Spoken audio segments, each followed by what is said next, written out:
लुट जाओ तो गिला न करना। किसी जमाने में लोगों को लूटने के लिए पुराने शिकारी भी नया जाल लाया करते थे। अब ये जहमत कोई नहीं उठाता होगा।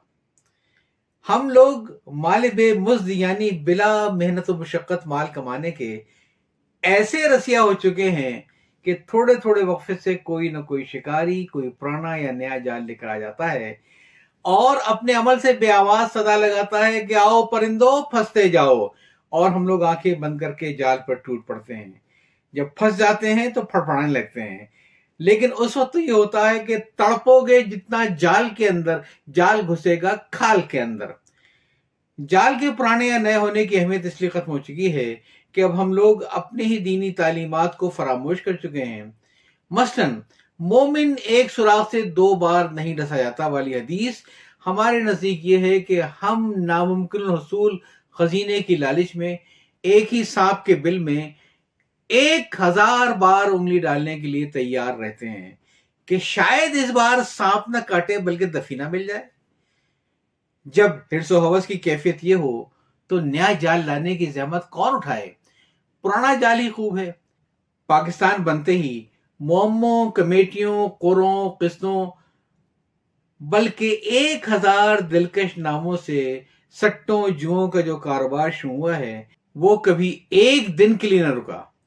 इसमें इन्हितात के बजाय तरक्की ही तरक्की होती जा रही है। फर्क सिर्फ ये है कि 1950 वगैरह के अशों में जब लोगों के पास पैसे कम थे और पैसे की कुव्वत खरीद ज्यादा थी तो स्कीमें भी जरा सस्ती मुतारिफ करवाई जाती थी।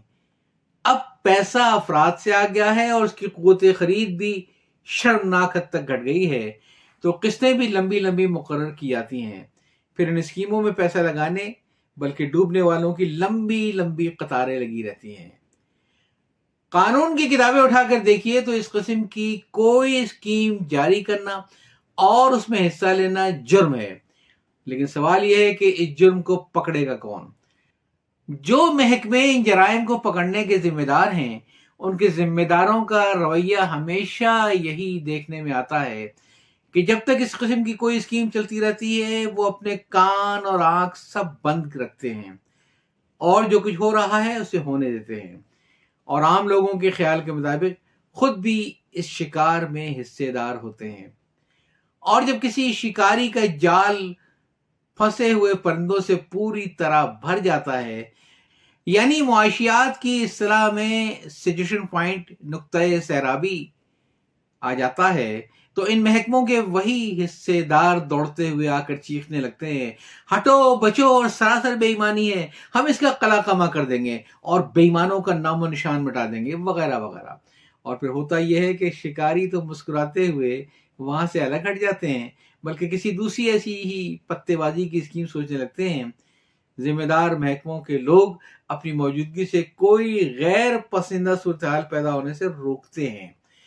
कुछ दिनों तक लोगों के जख्मों पर फाया रखते हैं और जो लुट गए वो खुशी खुशी अपने जख्मों पर फाया रखवाते हैं। जो ही उनका जख्म सूखता है वो सब कुछ भूल भाल कर नया जख्म खाने को तैयार हो जाते हैं। इन जख्म खाने वालों से अच्छे तो बंदर होते हैं। अगर किसी बंदर को एक बार जख्म आ जाए तो उसके अच्छा होने का सवाल ही पैदा नहीं होता। कभी वो खुद और कभी उसके साथ दूसरे बंदर उस जख्म को कुरेद कुरेद कर देखते रहते हैं कि अब इसकी क्या कैफियत है। हम इंसान हैं, चुनांचे हम यके बाद दीगरे जख्म पर जख्म लगवाते रहते हैं, लेकिन इसे कुरेदेंगे नहीं जहां से कुछ नहीं मिलता सिवाय हसरत और नामुरादी के। 1950 के अशे में 5 रुपए महीने वाली कमेटी शुरू हुई। कमेटी की म्याद 100 महीने और दरमियान में जिस चीज का नाम निकलता रहे वो म्याद अदायगी के लिहाज से 500 बल्कि शायद 1000 और 2000 रुपए की रकम लेकर ऐश करे। इस महीने के बाद फिर कोई रकम न दे। गली गली महल्ले महल्ले कमेटियां खुल गई, शाहकार कमेटी, शहबाज कमेटी, फनकार कमेटी वगैरह वगैरह। कम तनख्वाह पाने वाले अहलकारों, मामूली कारोबार करने वाले लोगों और घरों में बैठने वाली गरीब औरतों ने अपने अपने नाम से 4-4, 5-5 कमेटियां डाली, यानी 25-30 रुपए माहवार अदा करती रहीं। हत्ता कि अयूब खान का मार्शल लग गया और जिम्मेदार महकमों के अहलकार وڈیرے لینا پکڑنا جانے نہ پائے، بند کرو یہ ناجائز کاروبار، ہم نے سب کے کاغذات اپنے قبضے میں لے لیے ہیں، ہم کسی کو نہیں چھوڑ دیں گے، ان کا پیٹ پھاڑ کر پیسہ نکالیں گے، اور جن جن لوگوں نے اپنا پیسہ لگایا تھا ان کی ایک ایک پائی اس کو واپس کروائیں گے۔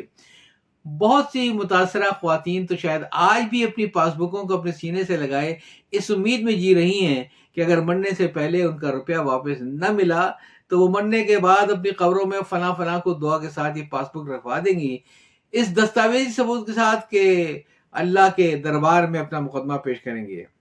انہی دنوں یادش بخیر مشرقی پاکستان میں بھی ایک اسکیم چل رہی تھی، ممبر بنیے، 6 مہینے تک جتنی رقم بھی ممکن ہو جمع کرائیے، 6 مہینے کے بعد اس کی 10 یا 20 گنا رقم بطور قرض حاصل کر کے کاروبار میں لگائیے، اور میں سود قیامت سے پہلے واپس کر دیجیے۔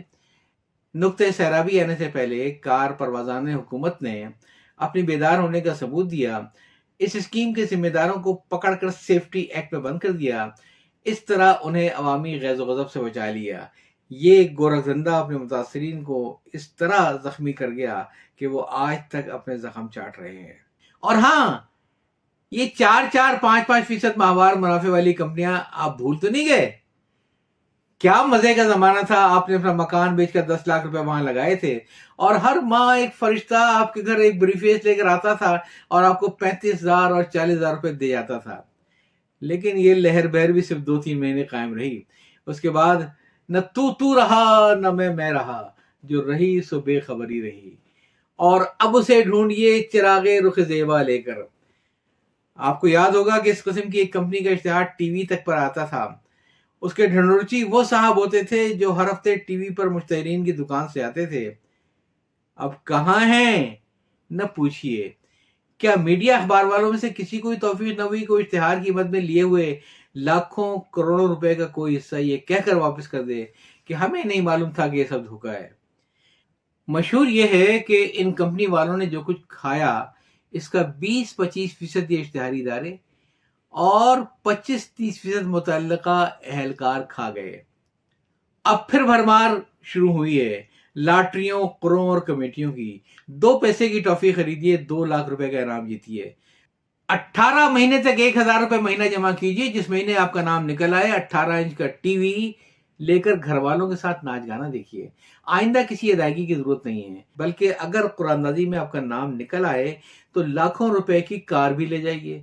یاد رکھیے، یہ سب دھوکہ ہے، غیر قانونی حرکت ہے، اور اس فریب دہی میں ان لوگوں کے علاوہ جو براہ راست یہ سب کچھ کر رہے ہیں، حکومت کے وہ اہلکار بھی شریک ہیں جو سب کچھ دیکھ رہے ہیں، وہ بینک بھی معصوم نہیں جو یہ غیر قانونی روپیہ جمع کر رہے ہیں، وہ اخبارات بھی اس میں برابر کے شریک ہیں جو ان کے لمبے لمبے اشتہار چھاپ رہے ہیں۔ انہیں اگر کوئی چور یا ڈاکو بھی اشتہار دے تو یہ چھاپ دیں گے۔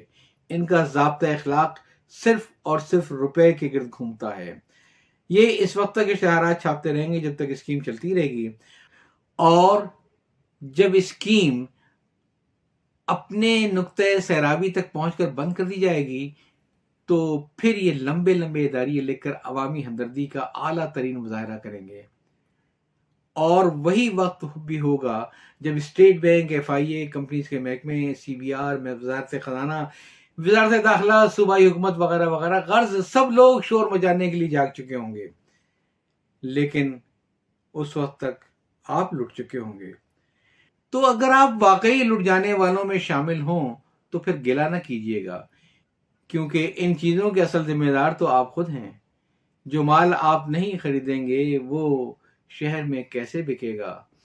ہم آپ سے پھر ایک بار کہہ رہے ہیں، ہوشیار، خبردار، جاگتے رہو، اگر سو جاؤ گے تو گٹھری لے جائیں گے چور، نہ مچانا تم شور۔